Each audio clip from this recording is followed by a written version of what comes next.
உண்மையான சைக்கோ பற்றி கற்பனை கலந்து எழுதிய கதை. Hi madam.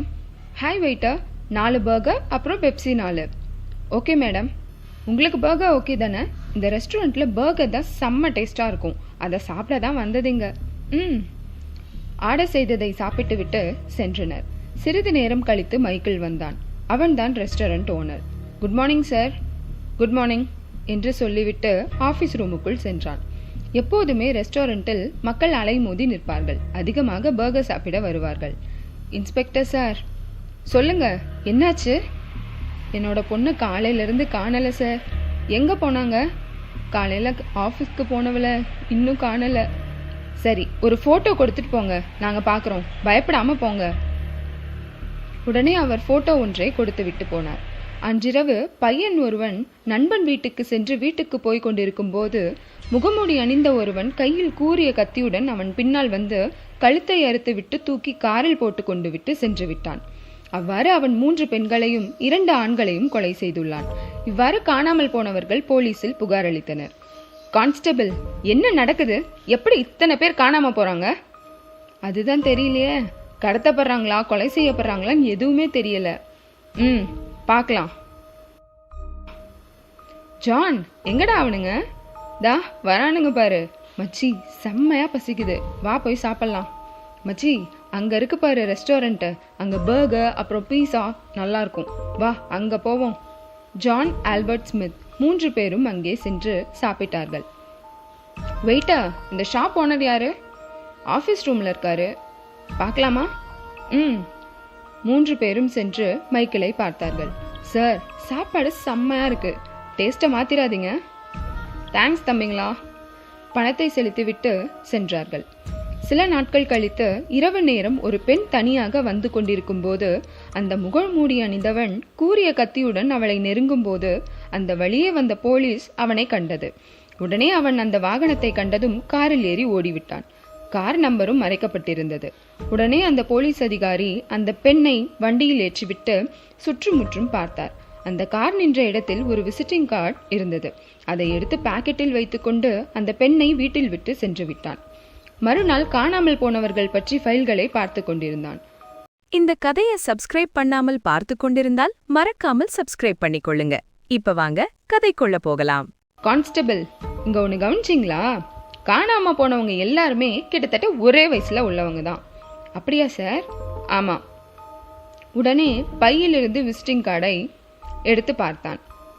கான்ஸ்டபிள், இந்த ஆளை ஃபாலோ பண்ண சொல்லுங்க, டெய்லி எங்க போறான் வரான்னு பாருங்க. Okay sir. 2 நாட்கள் கழித்து, ஹலோ சார், இந்த இடத்துக்கு வாங்க. ஓகே. போலீஸ் அதிகாரி சொன்ன இடத்துக்கு வந்தார். அது ஒரு சிறிய காட்டுப்பகுதி. சில வீடுகள் உள்ளன. அதிகமாக மக்கள் நடமாட்டம் இல்லாத இடம். யோ, இங்க எதுக்கியா வர சொன்ன? சார், அங்க பாருங்க அந்த காரை. ஆமாயா, அன்னைக்கு ரோட்ல கண்ட கார் தானே? ஆமா சார்.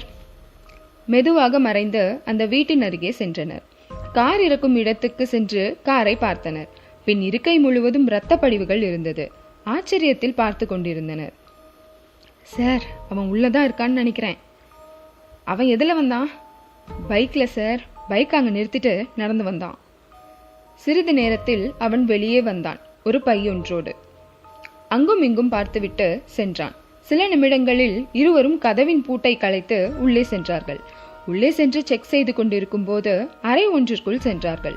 அங்கே பல குளிரூட்டிகள், ரத்தம் படிந்த மேசையில் பெரிய கத்திகள், அறுக்கும் மெஷின்கள், ஒரு சில மாமிச துண்டுகளும் இருந்தன.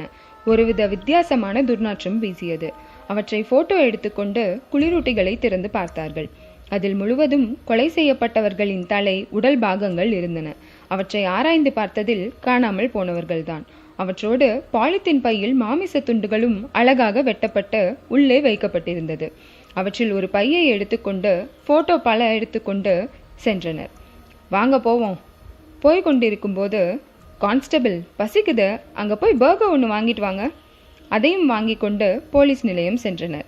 மறுநாள் காலையில் ரெஸ்டாரண்ட்டுக்கு போலீஸ் வந்து மைக்கேலை கைது செய்து அழைத்துச் செல்ல ரெஸ்டாரண்ட்டுக்கும் சீல் வைக்கப்பட்டது. 2 நாட்களுக்கு முன்பு, கான்ஸ்டபிள், பசிக்குது, அங்க போய் பர்கர் ஒன்று வாங்கிட்டு வாங்க. அதை வாங்கி வண்டியில் வைத்துவிட்டு கான்ஸ்டபிளை போலீஸ் நிலையத்தில் விட்டுவிட்டு அவருக்கு தெரிந்த சயின்டிஸ்ட் ஒருவரிடம் சென்றார். அங்கு சென்று அந்த மாமிச பையையும் பர்கரையும் கொடுத்தார். பர்கர் உள்ளே இருக்கும் மாமிசம் கொஞ்சமும் பையில் வைத்திருந்த மாமிச துண்டுகளும் ஒரே மாதிரி இருந்தது. சார், இந்த பர்கர் சிக்கனோட சேர்த்து ஏதோ வித்தியாசமான மாமிசம் கலந்துருக்காங்க. அதை பார்த்தா மனுஷனோடது மாதிரி விளங்குது. மாதிரி இல்லை, மனுஷங்களோட தான். அது தெரியாமல் நான் வேற ஒரு தடவை சாப்பிட்டு தொலைச்சிட்டேன். இன்று மைக்கேல் முகமூடி அணிந்து கூரிய கத்தியுடன் இளம் வயதுடையவர்களை கொலை செய்து அந்த வீட்டுக்கு எடுத்துச் சென்று வெட்டி பதப்படுத்தி கொஞ்சம் கொஞ்சமாக பையிலிட்டு கொண்டு சென்று கோழி இறைச்சியோடு கலப்பது. அதனால் அந்த சுவைக்கு அடிமையாகி மக்கள் வெள்ளம் அலை மோதியது. 2 நாட்களில் நீதிமன்றத்தில் மைக்கேலுக்கு மரண தண்டனை விதிக்கப்பட்டது. இவன் ரஃபீஸ் முஹம்மட்.